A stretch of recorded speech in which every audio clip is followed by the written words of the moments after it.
Драги гледачи, добар ден, добродојавте во најновото издание на Демократски импулс. Јас сум вашиот водител и уредник Трајче Китановски, а и денеска, како и минатите подкасти, ќе имаме за цел да ви ги прикажеме кандидатите за градоначалници и советници на политичката партија Демократи. Денеска со нас е кандидатот за градоначалник на општина Велес, господја Маријана Деловска, магистар по право. Да. Добре дојавте и чувствувате се како дома во наше студио. Добро ве најдов.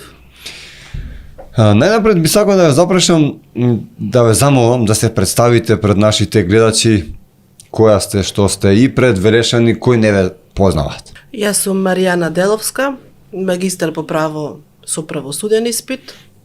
Така. За жал не вработен. Така. Фамилиарен човек. Фамилиарен човек, мајка. Така. Да.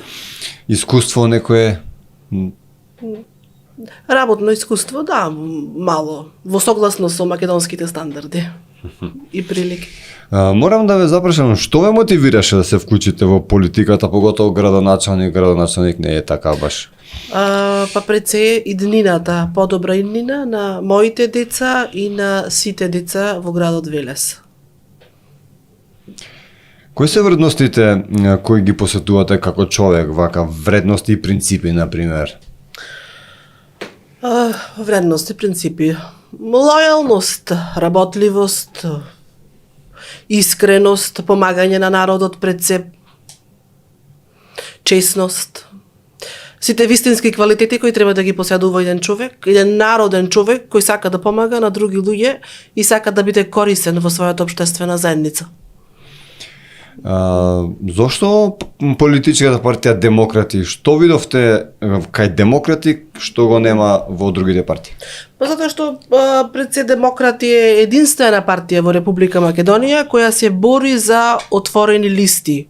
Значи пред се да влади поединецот, а не партијата. И така тоа ме мотивираше и Демократи да ги контактирам Демократи и да ми дадат прилика да го препознат квалитетот во мене и да ми дадат прилика и можност да се остварам како кандидат за градоначалник на Велес. Сега остатокот го одлучува народот, па ќе видиме. Така. Можеме да спомнеме, например, околу вашата визија. Ова беше првиот дел кога бевме за кај представувањето на вашата личност, но да кажете збор-два, например, околу вашата визија и вашата мисија за општината Велес.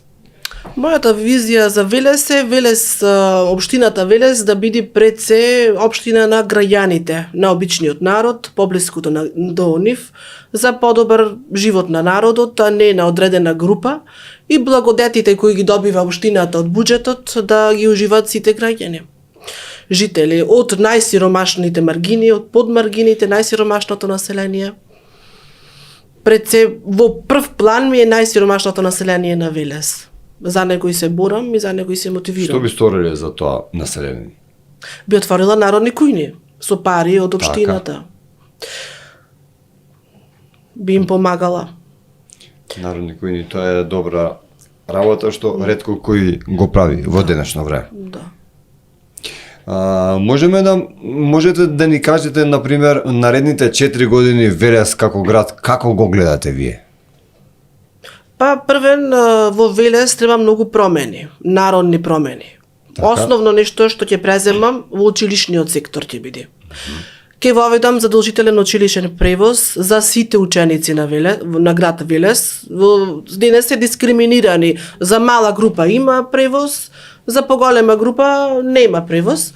За таа цел треба да се најават нови комбиња и да се израдат соодветно постојки каде што има потреба. Тоа општината може да го реши и секое дете да си оди на училиште со превоз во Велес, затоа што Велес е небезбеден град, поритско место покрај куќи на скитници, луѓе кои возат со огромни брзини. И значи мора да се обезбеди да се реши тој проблем со превозот. Потоа ќе воведам задолжителна училишна ужинка во форма на училишна кифла со јогурче за основците и среднистите. Задолжителна би била бесплатна?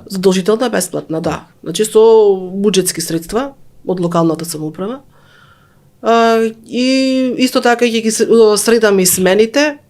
Ќе воведиме првосменско, основците ќе одат само во прва смена на училиште, додека среднистите ќе одат во месечни смени. Прв месец ќе одат прва смена, втор месец ќе одат втора. За разлика од сега одат на неделни смени, што представува малтретирање за детскиот мал организам. Значи подобро е основците да одат првосменско училиште. Без од разлика прво на училиштето, да, од прво до осмо. Додека среднистите можат на месечни смени да одат на училиште.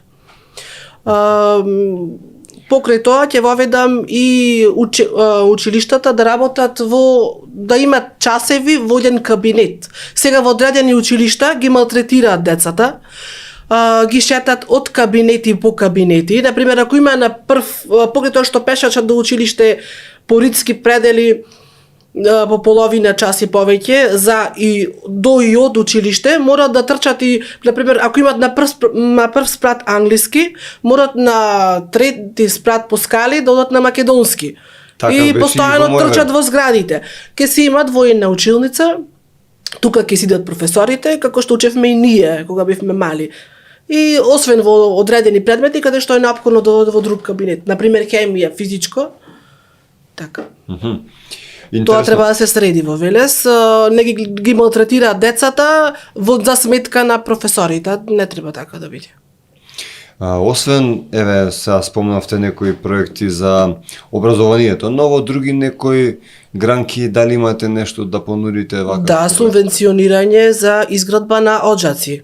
На субвенциите ќе се однесуваат само на тие што е на минимална плата или со 2 минимални плати, за да се граѓаните да изградат повисоки оджаци за со цел да се намали загадувањето.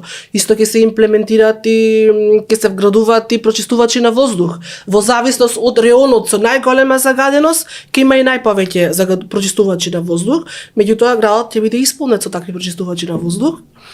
И второ, субвенциите нема да се дават како во денешно време со врски привилегии, туку субвенциите ќе ги користи најранливото население. Тоа ќе биде прво на списокот. Така, да ве запрашам, вие сте жител на Велес. Да. Денеска во Велес. Да.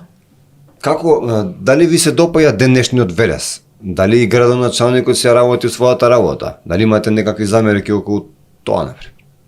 Не ми се допаѓа денешниот Велес, затоа што е слабо економски развиен.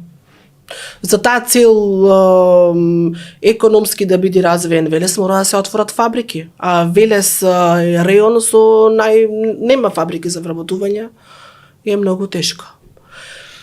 За таа цел можеби треба локалната самоуправа целосно да се децентрализира од власта, да има како најблиску до народот, да има целосна контрола кон помагање на економската состојба на населението, да може и локалната самоуправа да гради фабрики со цел да се вработува луѓе. Тоа треба да го реши, значи тоа е голем проблем, треба да го реши централната власт.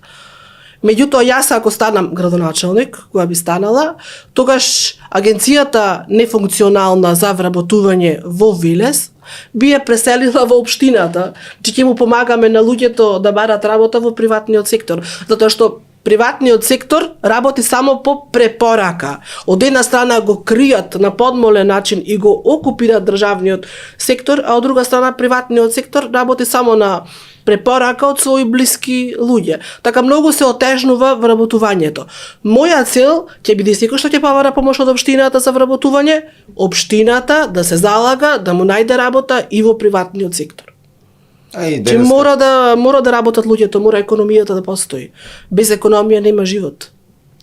А и денеска горлив проблем на Велес е тоа што поа велешани се вработија во Гевгелија, во казината. Може би имате и такви информации. Може би работат, ама тие огласи постојано циркулираат, дали ги бркат, ги вработуваат, не знам. Дали имате некаков проект, нешто за младите да ги задржите во Велес, не само во Велес, во цела држава се иселуваат млади. Конкретно за Велес, ќе почнеме Велес да биде пример за цела Македонија. Значи, пред се главна приоритет ќе не биде вработување на нашите млади. да не останат на своја територија. Зашто младиот човек, ако најде вработување во свое огниште, нема да мигрира, ќе си остане на својата територија. Мислите дека не може да најде вработување или дека можеби нема доволно фирми каде што би се вработиле? И нема доволно фирми каде што би се вработиле. Вработуваат во приватниот сектор само по препорака на познати. Ако те познава, ќе те... Зашто има многу изобилство на работна сила. Си играат со луѓето. Јас бев приморана да одам во една фабрика да барам работно место, каде 2 дена обука, не малтретираја, не сликај, кога одиш по скали, внимавај да не се слизниш, држи се, вака така, и на крај ти вика не си примен. Значи, ако политиката на таа фабрика е при најмала грешка, подобро фрли го субјектот од да го користиш, за да не ти предизвикува проблеми. И потоа пак нови огласи, пак нови жртви, мислам, не може така играње со човековото достоинство. Значи таму да си среќен ако преживееш смената, ако не паднеш. Да, не баре некаде си во така, некој си логор. Некој човек паднал, па се скршил, па ги тужил, му платиле, па го избркале. Мислам, не може така, не. Значи, да си играат со луѓето само затоа што има многу работна сила и покрај масовната миграција. Веројатно, за да се оствари таа масовна миграција, треба еден подолг период, затоа што пазарот е до толку многу неразвиен. Нема фабрики, се бројат на прсти. Така. Дали постои градежна мафија во Велес, например? Сигурно постои во вакво општество мафијата цвета. Манипулацијата со гладниот човек, мафијаштвото цветат. Можеме да... Во сиромашно и бедно неразвиено општество цветат и работи. Можете. Во државни институции кои не се грижат за народ. Државните институции се како полураспаднати кули од карти. Значи, тие во социјално што се вработени веќе ќе почнат со платите да си купуваат и железни врати, затоа што за да преживеат и да само да земат плата, не се функционални. Државните институции во Велес, ниту агенција за вработување, ниту социјален систем. Сега замислете го укинаја детскиот и економски додаток од оскудни 700 економски плюс 800 детски додаток, да, месечна помош на деца, која им ја добива, врз основа на минимална плата. И сега таа минимална плата, со новиот закон за покачување на минималната плата, тие бројки се сменаа во законот. И автоматски на луѓето му иде малку повисока плата. И сега не ги променаја бројките во законот за економски и детски, и на секаде луѓе му стигнува решение дека немаат право на детски економски додаток. А тој им следува законски со минималната плата. Така. Би се бореле вие нешто да промените околу ова? Јас со време се борам и пишувам на Facebook и кажувам, тие слушаат и знаат, мајте не направат промена, треба да изгласат во собрание, мајте. А го знаат и пратениците овој проблем. И велешките пратеница, мајте, не го решаваат со детскиот и економски додаток. А трошат 180.000 евра на бадем и лешници, а детскиот и економски додаток на најранливото население е подмолно нерегулиран, укинат на некој начин. Па и пратениците може би не е укинат, ама не. И за патни трошкови трошат многу пари. Да. Мислам, земаат многу пари. Кажете ми, некој според вас 3 клучни работи кои се за Велес најглавни, кои би ги направиле први кога би станале градоначалничка? Прво би решила свинската ареја во Велес. Велес стана град на непонослива свинска ареја. Решлив е тој проблем како во развиените земји на ЕУ. Например, таму животните, стоката живее на решетки, па изметот паѓа под решетките, па со силен влас го чистат. Значи не се прелева на околните места таа непонослива ареја. Сега ќе пробаме да им наложиме јас како општина, да ќе видиме со какви законски средства ќе располагаме, да се имплементират фирмите такви механизми како во Европската унија, за да не се прелева непоносливата ареја. Цел град мириса на непонослива свинска ареја. И на сите му пречи таа непонослива. Сите се жалат. Кој да го прашаш граѓанин на Велес, се жали на таа смрда. Добро, тука можеби ќе имате проблем со оние кои се за заштита на животните, кога ќе видат дека на решетки денеска има многу здруженија за заштита и се Не, тоа. да, тие се фарми во Европска унија кои произведуваат на тој начин, тие свињарски фарми кои произведуваат живина на тој начин.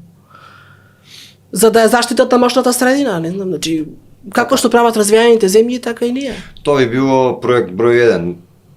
Главен проект да се заштити Велес да нема свинска реа. Потоа би правила и главно околу комарците, велешани многу комарци ги касат и така. Има многу комарци во Велес. Треба да се решат и комарците. Проект за комарците. Да. За прскање против комарци. Затоа што во Велес не можеш во дворено кафе да испиеш на рајот, на нога ќе ти застанат 30-40 комарци. Слободно ви оставам простор за да се доискажете, доколку имате и друг проект, слободно кажете го, не имаме време, Така, за народни кои не го може да спомнав се прочитате, проектот, не е ништо а срамно. за народни кои не е ништо страшно и новите отварат нови штабови во ВМРО ДПМН.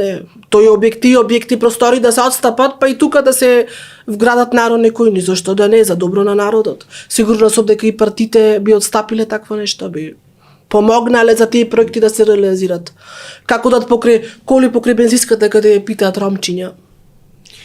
Например, еве, јас мене ме интересира културата во Велес, вие сте културен град, туризамот, имате и Пастармалија, има и многу што Велес што да се пофали. Дали би направиле нешто кога, дали е доволно направено во моментов за градот, за културата и за туризамот, или може вие да направите нешто повеќе?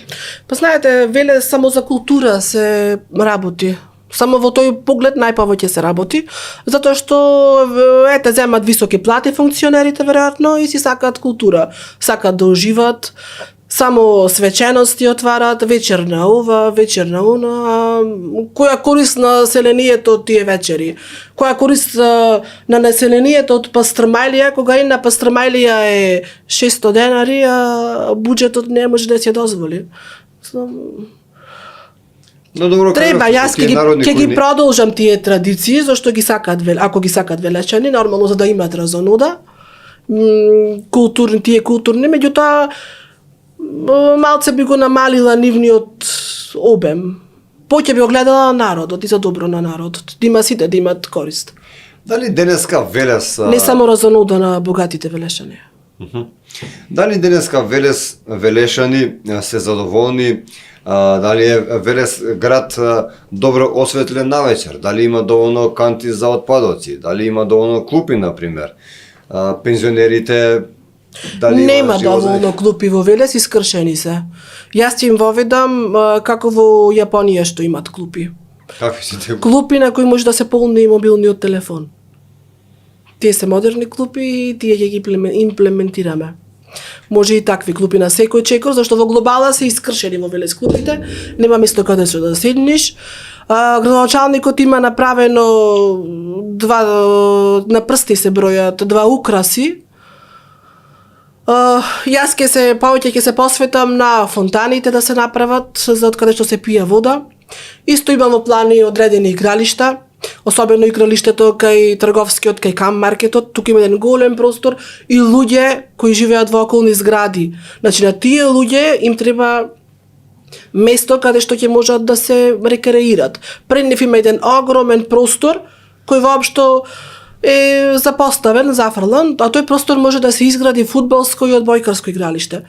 Мој план и моја задача ќе биде тука да им направам на луѓето фудбалско и одбојкарско игралиште.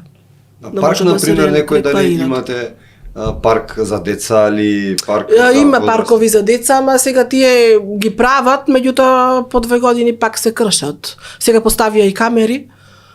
Тие ќе гледаме да се прават со посврст материјал, зашто мало време е, 1 година направени, другата веќе искршени. Дали е до цврстината на материјалот, дали е некој друг проблем, не знам. Меѓутоа тие треба да траат. Тие имам впечаток дека тие игралишта. Бидејќи живеам тука во Македонија, Имам впечаток дека и железни клупи да ставите, ќе ги искашат. Добро, Така сега да повеќе моја една ќе поставиме и камери идеја, на секое место, така. Може тоа, така. Таков е Идеја моја, доколку нормално ви се допадне, а тоа е можеби едукација кај помладите зошто не треба да кажат. Не, знаете, едукацијата иди од фрустрацијата.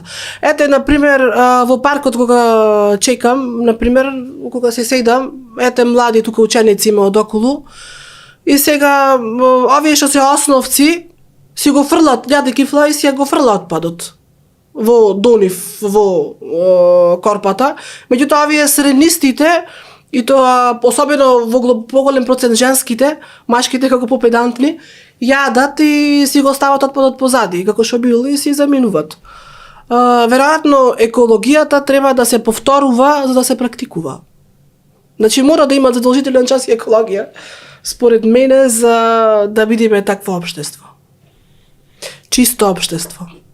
Дали планирате некако да го подобрите, например, животниот стандард во Велес, како би го направиле тоа? Едино што можам како градоначалник да помогнам е агенцијата за посредување при вработување да ја префрлам во општина и општината да му бара вработување и во приватниот сектор на луѓето, да им се помага на луѓето.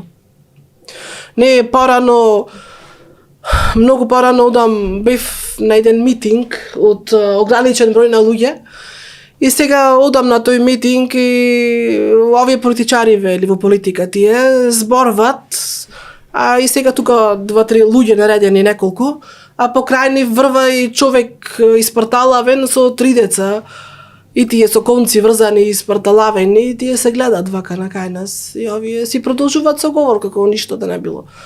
Не се убави тие работи.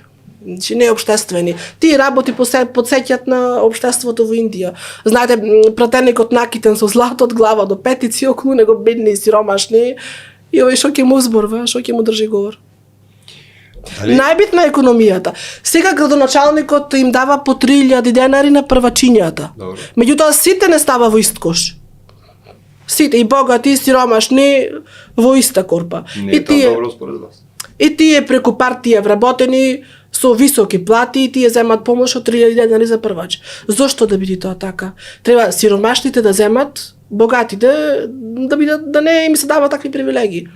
Јас ќе ги зголемам на плюс 17.000 денари за прваче помошта. И таа помош ќе се биде само за тие со една просечна плата или со 2 просечни плати, минимални плати. Не просечни, минимални плати. 17.000 денари.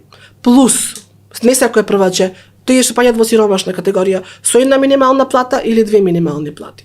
Тие ќе земат плюс 17.000 денари како помош, еднократна помош. Тоа е одлично ако општината може да го. Зошто да не општината си зема приходи? Имат.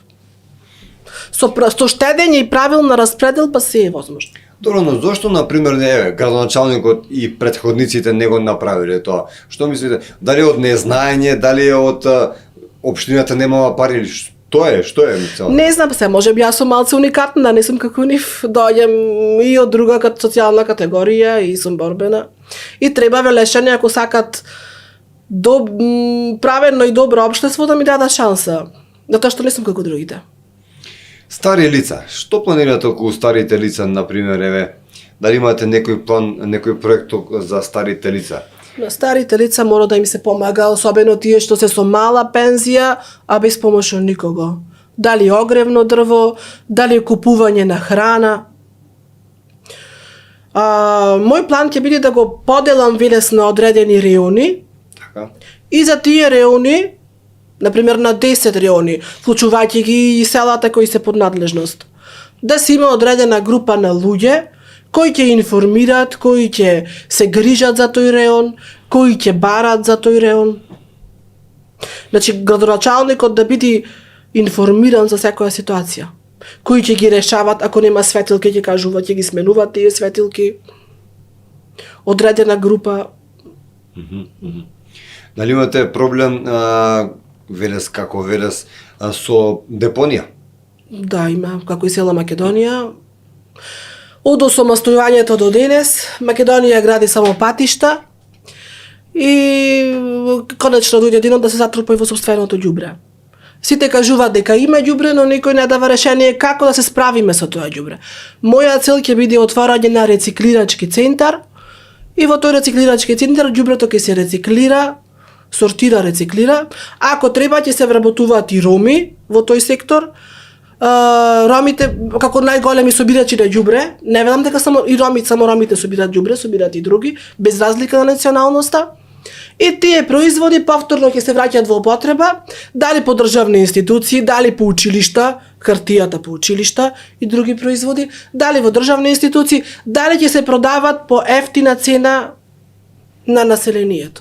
Битно тој проблем мора да биде решен. И Велес ќе биде прва општина, ова како најглавен после училишниот проблем ќе биде овој проблем со ѓубрето и Велес ќе биде еден пример како треба да се решава ѓубрето низ цела Македонија. Браво, доколку успеете да го направите тоа така, би било супер. Така. Но, што планирате да правите околу спортот? Спортистите, Велес има и фудбалски клуб, например. Знаете, не се игра со гладен стомак.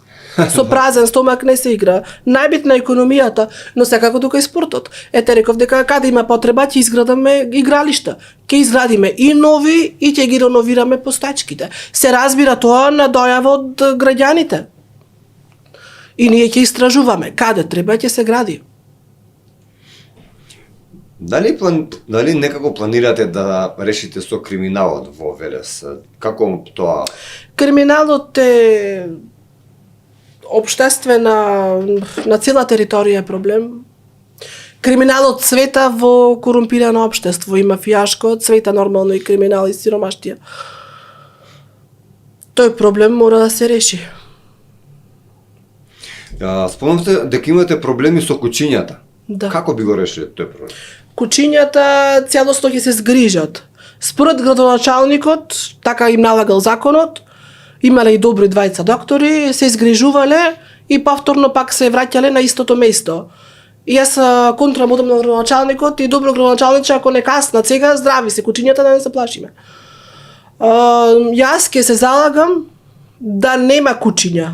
Значи да бидат целосно згрижени, да нема едно куче надвор. Сега тие од континјерот замисли овие што се чистачите го собира ѓубрето и со метлата гледа кучето дали е позади. Па каде ќе Позади камионот ќе се згрижат во соодветни центри, си има центар. би направиле И има изградено сега, ама и ако треба ќе се доправат и треба да се доправат, ќе се изградат. Значи кучињата ќе бидат тргнати целосно од улица изгрижени. Многу ме Нема да има интересира и улица, мене кучиња. поставува ми Велешани, а тоа е еве доколку станете градоначалник на Велес. Да. Како планирате со советниците? Дали, например, би коалицирале со другиве политички партии доколку е во интерес на Велешани? Да, се разбира. Советниците ќе си бидат тие што ќе бидат, што ќе ги изгласа народот. И сега пред се ќе владее човечноста. Ве прашувам заради тоа И што разумот. знаете многу мислам советниците се и битни, не се баш они доколку не изгласат ништо од бизнисот. Затоа и ве прашувам доколку еве знаеме во Скопје како функционира градот Скопје, тоест како не функционира, ви посакам среќа, посакам да не е така во Велес. Се надевам дека разумот ќе владее за добро на граѓаните. Кој советник не би гласал да се рециклира ѓубрето? Кој советник не би гласал да се згрижат кучињата? Кој советник не би гласал да се помага на население? Разумот да владее пред се. Дали граѓаните ги планирате да бидат вклучени во вашата програма, во вашите одлуки, например? Дали ќе се консултирате со нив, дали ќе Да, дадат идеи од нив? битно е. Ќе организираме и дебати во општината со слободен пристап на граѓаните, каде што ќе си ги кажуваат проблемите. Нормално. Граѓаните се на прво место. Граѓаните владеат во општината. Затоа се вика демократија. Општината постои за граѓаните. И граѓаните се најблиску до градоначалникот. За да можам слободно и безбедно да одам по улица, морам граѓаните да бидат на прво место. Еве, како една моја идеја би ви дал околу граѓаните, например, за најважните прашања да може некој и свој виден референдум да се направи. Да, постои таков референдум. Ќе се спроведува во реалноста. Каде граѓаните ќе се одлучуваат, да. Дали имате, тоа се надевам дека имате и верувам на нашите гледачи, на вашите велешани, да им се обратите, да им кажете зошто да гласаат за вас? Почитувани велешани, еден апел до вас, особено преку партиско вработените, за подобар Велес, да ја барам вашата доверба, затоа што Велес заслужува, конечно имате кандидат кој ќе допринеси за Велес и ќе го подобри животот на сите велешани. Да покажеме емпатија, а не засебност и себечност. Ако нас не е убаво, зошто и на комшијата да не му биде убаво? Партиското владење мора да се надмини. Значи, ако сакаме демократско развиено општество. Емпатијата е клучна во развојот на безбедноста на општеството. Да живееме во безбедно општество. Ви посакувам среќа во локалните избори и се надевам дека повторно ќе ни видите гостинка тука. Ви благодарам. Драги гледачи, тоа беше Маријана Деловска, кандидат за градоначалник на општина Велес од редовите на политичката партија Демократи. А на вас ви препорачувам, доколку ви се допадне овој подкаст, а се надевам дека ви се допадна, да притиснете еден лајк и да го споделите како ви допрва до што поголем број на луѓе.